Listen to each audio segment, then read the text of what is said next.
Hey hello everyone, welcome back to my channel. তো সবাইকে প্রথমে জানাই শুভ নববর্ষের অনেক অনেক শুভেচ্ছা। সবার নতুন বছর খুব খুব খুব ভালো কাটুক। তো দেখো, আমি কিন্তু আজকে পয়লা বৈশাখের দিন সকাল সকাল স্নান করে রেডি হয়ে গেছি। তো রেডি হয়ে ভাবলাম আজকে সকালে পুজোটা দিয়ে আসি। তো সকালে পুজো দিতে যাব বলে এখানে আমরা সবাই রেডি। তো এখানে দেখো, এখানে সবাই আমার পরিজনেরা রয়েছে, ওদের সাথে আমি যাচ্ছি পুজো দিতে। তো এখানে আমার হাতে কিন্তু ঠাকুরের প্রসাদ সমস্ত ফুল টুল নিয়ে আমি রেডি হয়ে গেছি পুজো দিতে যাব। আর এখানে দেখো, মিষ্টি কিনতে এসে মিষ্টি দোকানে কী পরিমাণে ভিড় রয়েছে। মানে পয়লা বৈশাখ আর ভিড় হবে না, আর সেরম ভিড় কিন্তু মন্দিরের মধ্যেও রয়েছে।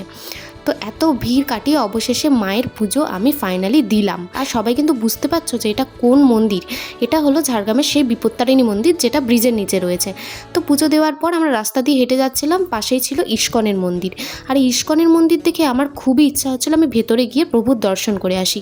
আর যেমন কথা তেমন কাজ, আমিও চলে গেলাম প্রভুর দর্শন করতে। আর জায়গাটা যে কী পরিমাণ শান্তির কি বলবো তোমাদের।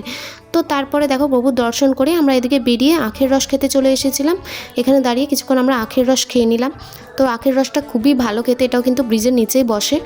এরপর মন ভরে পুজো দিয়ে আমরা সবাই বাড়ি ফিরে আসলাম, টোটোতে উঠে গেছি। এরপর বাড়ি ফিরে এসে লাঞ্চ করব। তো আজকে কিন্তু লাঞ্চে ছিল এই যে দেখছো দই কাতলা, আর তার সাথে পটল ভাজা আর এঁচড় চিংড়ি। তো দই কাতলাটা আমি রান্না করেছিলাম, এঁচড় চিংড়িটা মা রান্না করেছিল। আর এই সব মিলিয়ে আজকে লাঞ্চ সারলাম। আর এই দেখো, সন্ধেবেলায় কত মিষ্টি, দই, পায়েস সমস্ত কিছু নিয়ে মা সাজিয়ে দিয়েছে। যদিও এত একা খেতে পারিনি, সবাই মিলেই খেয়েছি। তো আজকের ব্লগটা এই অবধিই ছিল। সবাই সুস্থ থেকো, ভালো থেকো, নববর্ষ সবার খুব ভালো কাটুক। আর দেখা হচ্ছে পরের ব্লগে। বাই।